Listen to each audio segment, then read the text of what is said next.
In today's show, we're looking back at the 2020-2021 season for the Charlotte Hornets. Michael Bolton. Thanks, Josh. It's Michael Bolton here, and it's time for another episode of the Locked On Fantasy Basketball Podcast. Let's get to it. Let's get to it, indeed. You are Locked On Fantasy Basketball, your daily fantasy basketball podcast, part of the Locked On Podcast Network.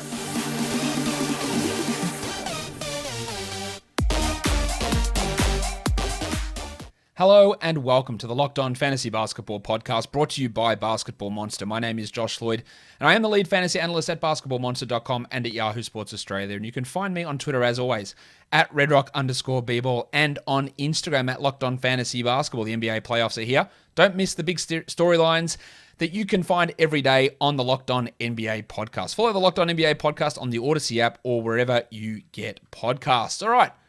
Let's talk about this Hornets team, which of course didn't quite make it into the NBA playoffs, fell in the play-in game scenario against the Indiana Pacers, but the season wasn't a success because they just got killed down the stretch with injuries, as a lot of teams did, but they lost some pretty big players for big chunks of time, and that's caused them to go into a bit of a tailspin. Let's look at how this team ended up going. 33-39 for Charlotte. That's about right where their expected win-loss was. They were 22nd in offensive rating, 18th for defense.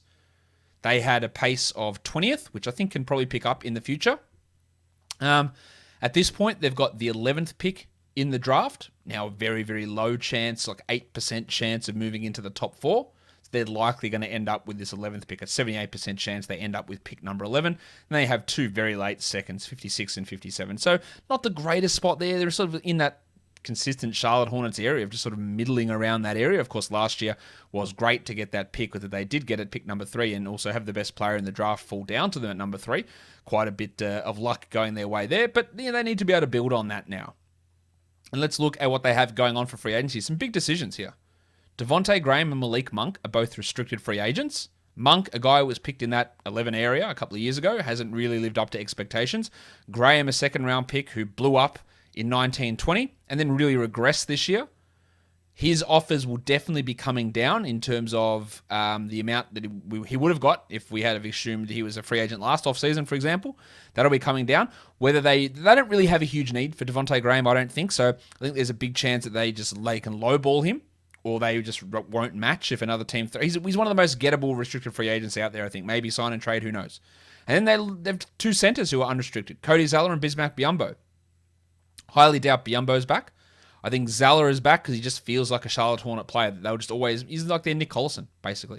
A guy that's going to be around there, do the dirty work, play low minutes, do what needs to be done, but doesn't preclude them from upgrading that position. So I think he returns. And then Brad Wanamaker, who they got in a trade with the Warriors for basically nothing. And he provided some good value, especially when LaMelo Ball went down. He's an unrestricted free agent. They've got some other guys who are free agents as well. Nate Darling and Grant Riller are restricted guys. We didn't get to see anything of them this year. The Martin twins are both non-guaranteed, as is Jalen McDaniels for this season. I imagine they could guarantee those deals. They're obviously inexpensive at $1.7 million, but they are non-guaranteed for this coming season. All right, let's have a look now at the first player we're going to take a look at, and that is Terry Rozier, who was really, really impressive this season. 69 games. Giggity. Almost 35 minutes a game. Averaged 35 fantasy points, which was good for 60th, but in category leagues, he was even better. He was 50th. And that ADP was 123. I was way out on Terry Rozier this year because I was looking at it and going, well, based on what happened last year, Graham and Ball will be the guys to get the bulk of those minutes, and Rozier will play a limited role. And I was wrong. He was unbelievable. Now, Rozier averaged 20 points per game. He played the same minutes as last year, but he was able to improve in a number of different areas. He hit more threes. He was able to hit a higher percentage of his shots. His field goal percentage went up. But it's more importantly, that usage, which I thought would go down, went from 23 to 25, and that was able to boost his scoring up quite a bit. Now, he was the 67th ranked player last year. I just didn't expect him to play 34 minutes a night again and for him to be as good as he was at times. Now, he did fall off quite a bit. He was shooting like 47% from the field for big chunks of this season, but over the last 2 months, he was down to 41%. So things started to normalize. So when we look at that 45% shooting from Rozier this season, I wouldn't expect that to be real as we move forward. I think he was shooting at a level which was insane, and it did start to fall off. He was also a guy that his last 2 years, negative 2.4 EPM, negative 1.8, bad numbers. This year, plus 2, so really turned things around. His mid-range shooting went from never being a 40% mid-range guy, went to 46, so there's a massive red flag as to where the value goes from here on out. Also finished at the rim at a number which we've never seen from him before, 57%, up from a career high of 53 2 years ago. Assist numbers dropped, which makes sense, just basically not playing point guard at all. There is, again, I have some concern as to where he sits because some of that shooting was, I don't think, entirely repeatable for another year. Defensively, he still has his struggles. I would not be buying Rozier at number 50, which is where he ended up. Would I buy him in the top 70? I'll have to wait and see what happens. But I have some level of concern as for him repeating this level of production. I just don't think it's going to be the case of how he goes from here on out. Did you know that 85% of people who play daily fantasy sports lose? That's an astonishing number. Is it really that surprising? Well, it is to me. The game is rigged against you. You are playing against thousands of other lineups, and not to mention experts who have more tools and more time. Well, if you listen to this podcast, you got a little bit of an edge, let's be honest. Introducing Stat Hero. It is the first ever daily fantasy sportsbook that puts the player in control and winning within reach. Here's how it works. Stat Hero shows you their lineups and dares you to beat them. It's you versus the house. That's almost like a blackjack type of thing. In a head-to-head fantasy matchup, you name the stakes. Winner take all. You have that advantage. Stat Hero is showing you their lineups ahead of time. No one else does that. So you can get in there, you see their lineup, and go, well, what do I need to do to beat this lineup? Throw it out there and see how you go. You are in total control. Stat Hero is DFS the way it is meant to be, one-on-one. Play Stat Hero now. Change the odds. So go to stathero.com/lockedon. Sign up for free, and right now you can get 3 times back on your first play. They are giving you a 300% match. That's a big number. That is unheard of. Go to stathero.com/lockedon. Stathero.com/lockedon. Built Bar is the best tasting protein bar ever. 9 delicious flavors, but it's not just about deliciousness. Now that's key, obviously. But these bars are healthy as well. They can be the treat that you were looking for that tastes like a candy bar, but it's not going to just affect the old number on the scales over there. If you're working out, getting that protein in is super important. Pick a flavor you like, or if you don't know, pick a mixed box. 18 bars, 2 of each flavor, that's 9 flavors. And they also throw in the occasional limited time flavor in their range as well. So check that out. Most of these bars, 17 grams of protein with 130 calories and just 4 grams of sugar and 4 grams of net carbs. So go to builtbar.com, use the promo code LOCKED15, and you'll get 15% off your first order. The promo code is LOCKED15 for 15% off at builtbar.com. Okay. Gordy Hayward. Big year for Gordon. He was the 52nd ranked player this year, 56th in points leagues, averaging 35 points per game. He played 34 minutes, 44 games, 57 ADP. That ADP was much higher to begin the year as well. That really came down. He was a very, very strong value pick around this time, but then sprained his foot and the rest of his season was done. That is the concern with Hayward, who is 31 years of age now. Consistent injuries. He's got 3 more years, $90 million guaranteed. It's going to take him through to age 34. That's a worry. But there's no denying that having Hayward here pushed this team to be a playoff team. Losing him and Ball made them not be a playoff team in the end. I thought Gordon Hayward was, again, really impressive this season, and you beat his ADP. There is a chance, well, not a chance, almost a guarantee that next season he will see his ADP slide again because of the injury concern. Now, what we did see is expectedly an increase in usage from 21 to 24, but that came with a decrease in true shooting from 60 down to 58. That's to be expected. The one thing that he did do, which really did help his value, was steals going from 0.7 to 1.2. He had not been at that number since the 15-16 season in Utah. So let's see whether that number can stick. He also got to the line more at 84%. That's a big bonus there too. And the scoring was super impressive. His EPM was a big positive, 1.2. He was really good. His Raptor was pretty solid as well. His LeBron was up there as well. 4th on the team, negative 0.33. That's not the greatest number. But I just thought that he was solid. And he's going to be that guy you pick in like the 70s probably. You wouldn't want to pick him in the 50s or 60s just because we have to worry about injuries. That's just 96 games played the last 2 years. We have to worry about how his body holds up, and at age 31, there's absolute concern there. But I think he's just a rock-solid player right across the board. And you have to be happy with what he was able to do. The contract's still too high, but if he had have stayed healthy, which again is a huge if, they would have pushed into the playoffs and it would have been worth it, I think. And having him out there does provide protection to guys like Bridges, who had an increased or a much better season, PJ Washington, LaMelo Ball, even Rozier, I think, benefited from the fact that Gordon Hayward was around and was taking so much of the offensive attention. It's just a competent basketball player, a very good, competent basketball player, which is huge for a team that struggled in that position a lot over the course of their time in Charlotte. Let's look at the next guy. This is where a lot of the questions are going to arise. LaMelo Ball. 51 games, only 29 minutes a game. So there's your number one thing, how he improves next year, 29 minutes a game. He averaged 35 fantasy points, and he's the rare player that was ranked exactly the same in category leagues and points leagues, 57th and 57th. His ADP was 97, big steal there. I took him around the 70s, so got some value. His best category was his steals at 1.6. He also averaged 16, 6, and 6 with almost 2 threes. He wasn't a particularly good shooter, a true shooting of 54%, but 44 and 76 aren't complete killers in terms of those numbers. And we do expect him to be able to improve as we move forward. He was 60th percentile for EPM. Not a bad number. 25 usage as a rookie. I expect that to go up. His finishing in the rim was horrendous, 51%. That is a really, really bad number. 11th percentile. Hit his threes okay. Free throws all right. Rebounded pretty well. Assists were sky high. Steals were good. Blocks were good. He's got the potential to be a top 20 player. So how does that happen? I don't think it's that tough to see how that happens, to be honest. We look at what he did and go, well, there's 29 minutes. Tack 6 extra onto that. Yeah, Rozier and Hayward are playing 35 apiece. Ball should be 2. So let's go 35 minutes. He averaged 16 points already on a true shooting of 54. Now, his 26 usage, can that come higher? Maybe not. Doesn't have to, though. But let's say his true shooting goes to 57, 56. I think that's possible. So he averages 18 points, 2.5 threes, 6.7 boards, 7.2 assists, let's say 1.5, 1.6 steal stays, 0.5 blocks, goes 45 from the field, 78 from the line. There's your top 20 right there.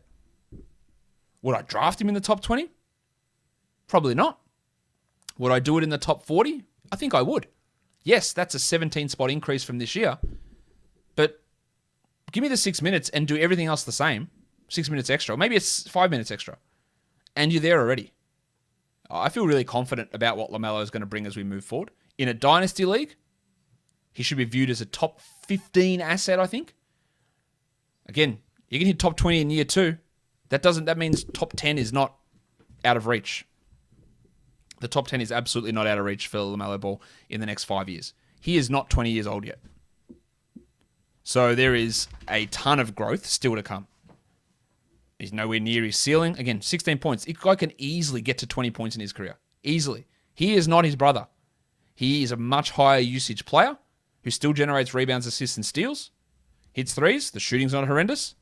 There's still quite a bit of value in what LaMelo Ball can bring. And I had him as the number one player in every single mock draft that I did. To me, he was the clear best prospect. But he absolutely exceeded every one of my expectations. I didn't think he'd be this good straight away. He was, 5th on this team, 6th on this team in his LeBron. He was 5th on this team in Raptor at a plus 0.3, which for a rookie is pretty hard to do. Again, an EPM of 0.4 is 60th percentile, hard to do as a rookie. And the number one outlier here, 51% at the rim. Get that to 57. And it's a problem. He does have some issues with contact and finishing, and that was the case in Illawarra as well. But there is the number one thing that can increase along with the minutes. So I feel pretty good about where LaMelo sits as we move forward. Let's go to the next bloke. PJ Washington Jr. 64 games, 31 minutes. Well, there we go. Again, 30 minutes only, 30 and a half minutes. That could bump to 33 very easily. So there's value already. 29 fantasy points, 90th. 79th in category leagues at an ADP of 121. He is wildly inconsistent. Now, Washington's 22, about to turn 23. So not particularly old, but not necessarily young for a second-year guy. But he took big steps forward. I do believe that his best fantasy numbers come when he plays at center. But I also believe that the Hornets are going to be looking to bring another center in. So we're going to have him play as a power forward majority of the time. But he'll get 32 minutes or so. Again, he was a negative 0.3 EPM, about the same impact there as LaMelo. His LeBron was about the same as LaMelo. His Raptor was significantly worse because of some of his poor shooting. Negative 2.2 offensive Raptors bad. Negative 1.7 overall is pretty poor. But I did think that as the season went on as well, he started to show some big improvement. Let's talk about what he actually averaged, because I haven't done that yet. Washington averaged 13, 6.5 with 2.5 assists. Over a steal, 1.2 blocks, 1.8 threes. The outlier here, or the thing that we need to look at here, is 44% shooting. As a center / power forward, that's bad. Finishing at the rim at 54% is atrocious, and for his position, that's 19th percentile. It was equally bad last year. He hit his threes fine, and his mid-ranges fell to a horrible number. But as a center, he just needs to he needs to finish better. He needs to be 60 plus. As a center, you need to be a 60% finisher.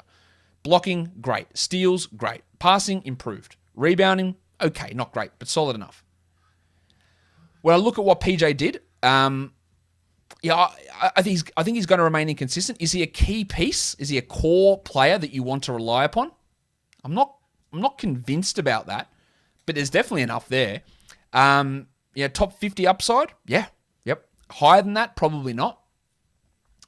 But the minutes with him, Hayward, Bridges, that's free agent center, Rashawn Holmes. We know that's a great option for them. How that all fits still remains to be seen. But I think more minutes come. I think more consistency in his shooting comes.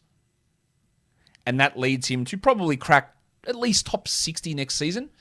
Maybe even higher. Pretty excited to see where he goes. And I'm seeing if he can bring us, or bring the Hornets, along with these guys, into the playoffs. So today, for Road to the Finals, our NBA playoff coverage is right there across the Locked On Podcast Network, and it's brought to you by Michelob Ultra. It's only worth it if you enjoy it, and at 2.6 grams of carbs and 95 calories, we can all enjoy the games a little bit more this season. Let's talk about Miles Bridges, who was in a huge position last season to have a big breakout. Going to be the starter, players leaving, put into this big role. Kemba's gone, Bridges are going to have to step up, and he shit the bed. This year, he moved to a bench role behind Hayward, behind Washington. He played 29 minutes a night, 66 games, and he played well. He was 95th in category leagues, 117th in points leagues, averaging 26 points. He was able to make some big improvements. Now, last season, he played 31 minutes a night and didn't crack the top 150. So how was he able to improve? Well, very, very simply, the shots just went in. And they went in at an insane rate. And that gives me a level of reproducibility concern. That's the worry here, is can this be done again for Miles Bridges? Because last year, he shot 49% from two. This year, he shot 60%, including a whopping 62% over the final 33 games of the season, and 41% from three. Remember, his best season prior to that had been 33% shooting. His true shooting went from 52 to 63. That is an astonishing increase. Steals and blocks, about the same. Assists, about the same. Rebounds, about the same. Usage, actually lower. It's just that efficiency went absolutely through the roof. Free throws went from 81 to 86. That's a big jump. He became went from a massive negative to a huge, to a real useful player. An actual neutral EPM, which is well above average. His Raptor was pretty good, 0.3, plus 0.3, positive number. LeBron didn't like him as much, negative 1.18. But he took some big steps forward. I do worry, he went from 54 at the rim to 68% at the rim. He went from 33 from three to 40 from three.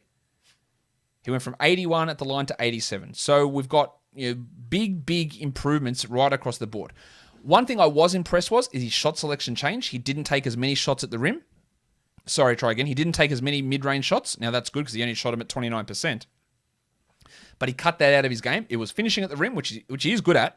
68% is a very high number. I think 60% is an okay, realistic target for him. 68 is high. And I'm not sure that we buy 40% three-point shooting on, how many threes did he actually take for the year? Almost 300. It's not a bad volume, but it's not the number that makes us think this is exactly where he sits now. Because the year before, he took 300 threes, and hit 20 fewer.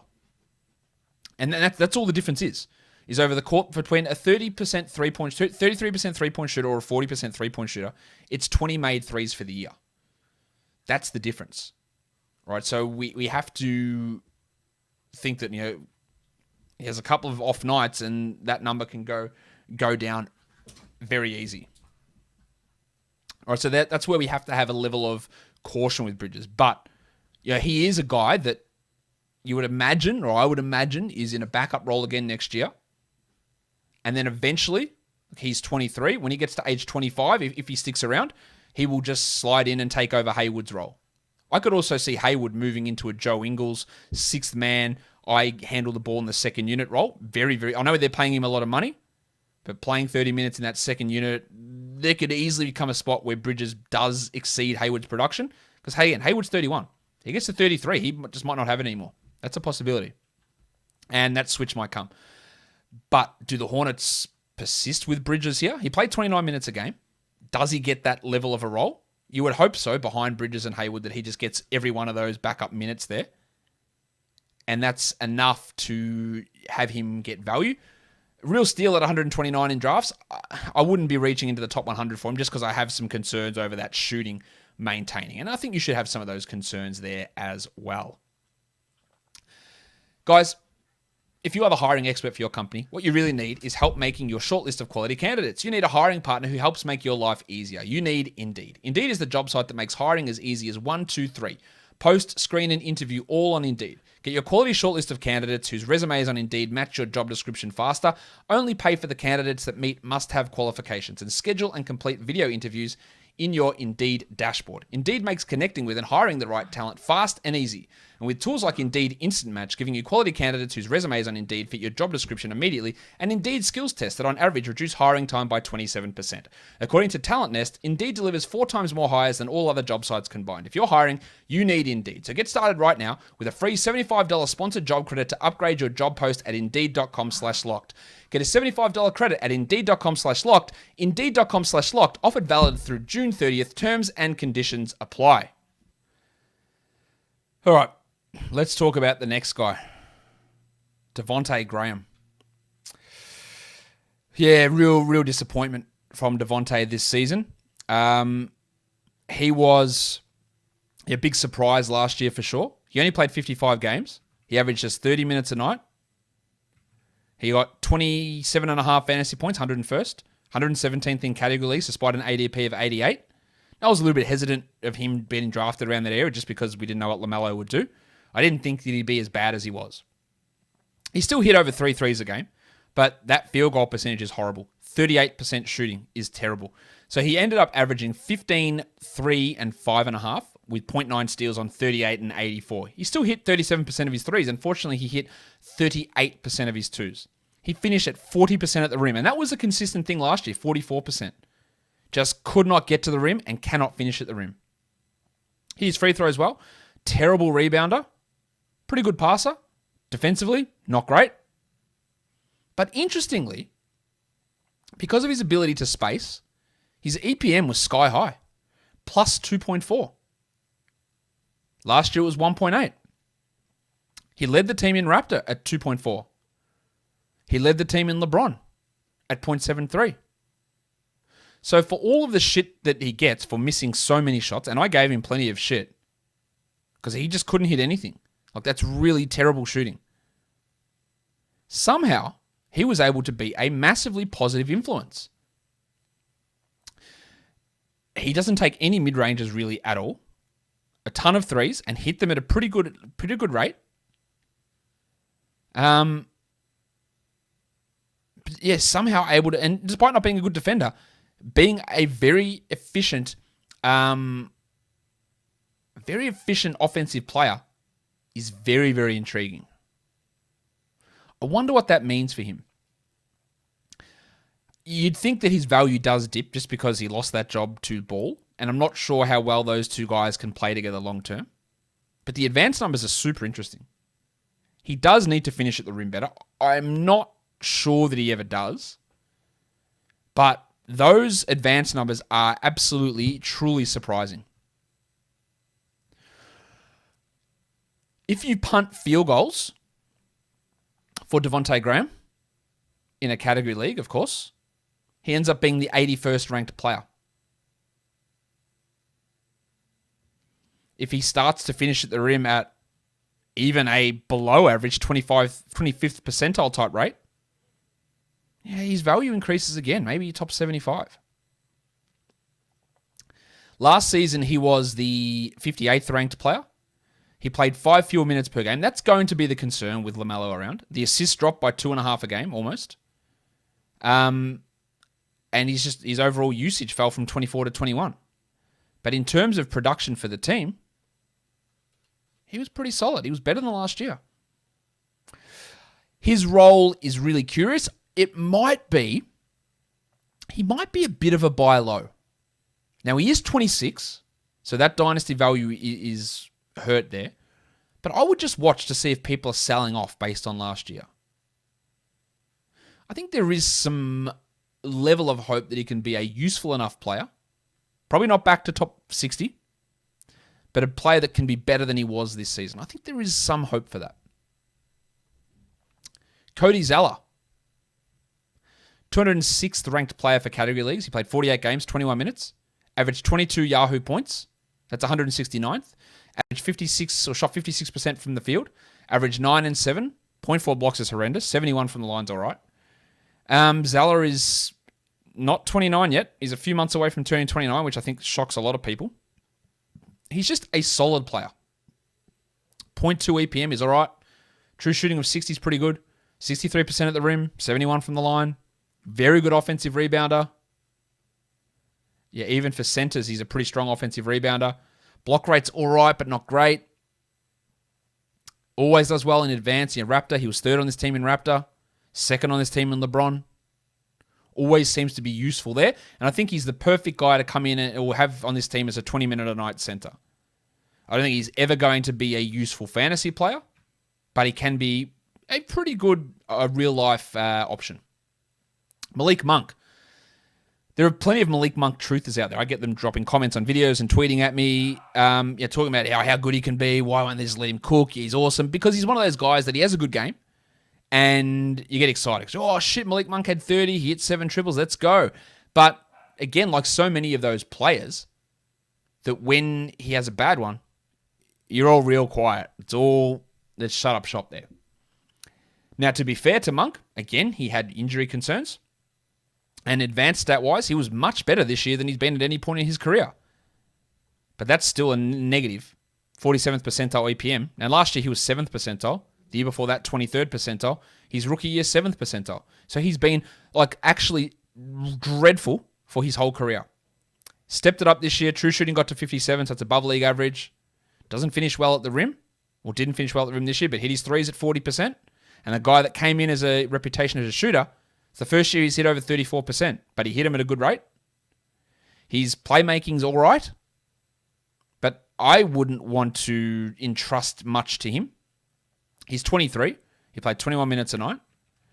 He averaged, 18 fantasy points, 262nd in category, 244th in points leagues. He can hit threes. If he gets a role where he plays a lot of minutes, then that's all well and good. But to me, he stinks a little bit of Dion Waiters, where you'll have these big games and you get pumped to see it, and then it goes missing a lot and has too many issues in other areas to entrust him to a big role. I don't have faith in him ever being a top 100 player. Jalen McDaniels was forced into a larger role when Bridges was out with COVID and Hayward was out. He ended up playing 19 minutes a game in his 47 games. He's 23 years of age as well. Just 15 fantasy points, barely cracked the top 300 for both formats.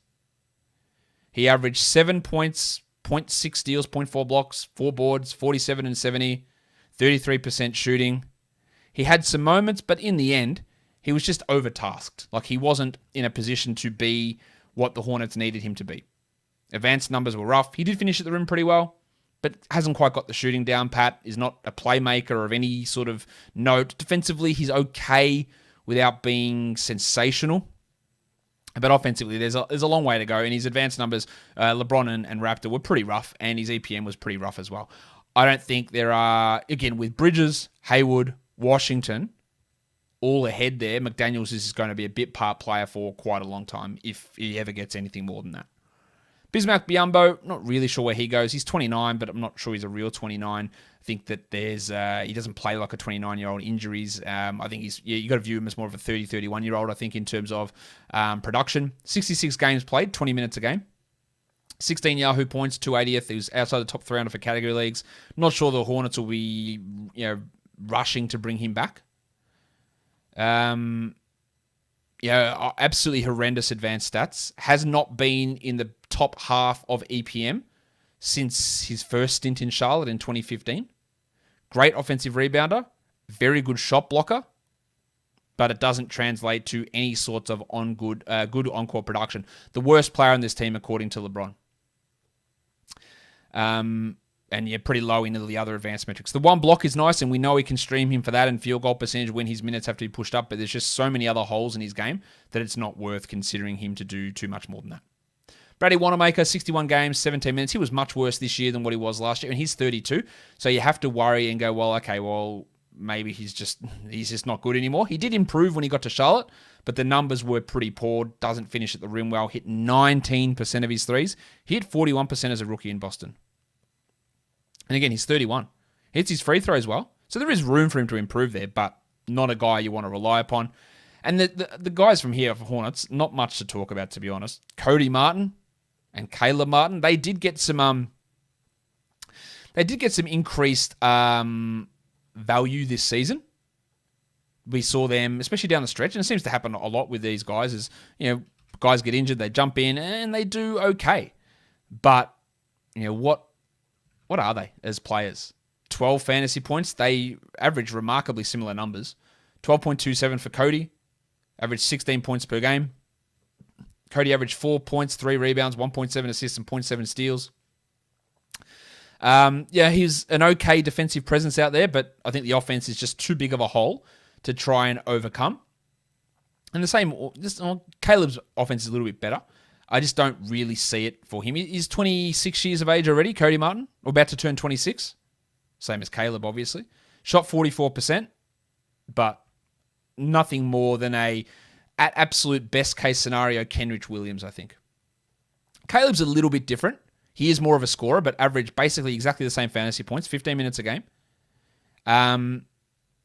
His advanced numbers told you or tell us that his defense was actually much better this year, but offensively did struggle through some bad shooting. 47% true shooting is horrendous. Doesn't pass particularly well. Steal rate is good, and both these guys can be good at steals, but overall, I think Cody's a better player than Caleb, but they're not guys that we want to pay attention to. I was interested in Grant Riller in the draft. He went really late, and then knee injuries bothered him all year, and he did nothing to... we didn't get any opportunities, really, to provide anything for this team. Played 4 minutes a game in 7 games, so didn't even crack 30 minutes for the year. Average under 4 fantasy points. I don't know what we can gain from looking at what he was able to do. He just wasn't out there. I think that, he is 24, so that is a bit of a concern in terms of age. I would like to see him get a bigger opportunity, maybe if Monk goes into a bench guard role. But, my faith in him at this point is not particularly high. But he did have some great college numbers that translated really well for fantasy. So just don't completely give up on Riller. I'll give him one more year to see what he can do. Vernon Carey, another guy who's quite a good per-minute player. And he's only 20. So he's the second youngest player in this team behind LaMelo. But outside of a couple of games, I thought was relatively disappointing. I didn't love him being picked where he was picked. Because, again, I just don't think he's a good real-life NBA player, but he is a guy that can put up stats. He averaged 2.5 points and 1.5 rebounds and 50% shooting with 82 from the line. They're not bad numbers. His advanced stuff is pretty rough, though. Although LeBron, he wasn't bad. He was sort of sitting at negative 0.84. That's not a bad number. And his Raptor was at negative 3.1. Again, not bad. I think that could you have him as a third stringer behind center, Zeller, and then Carey?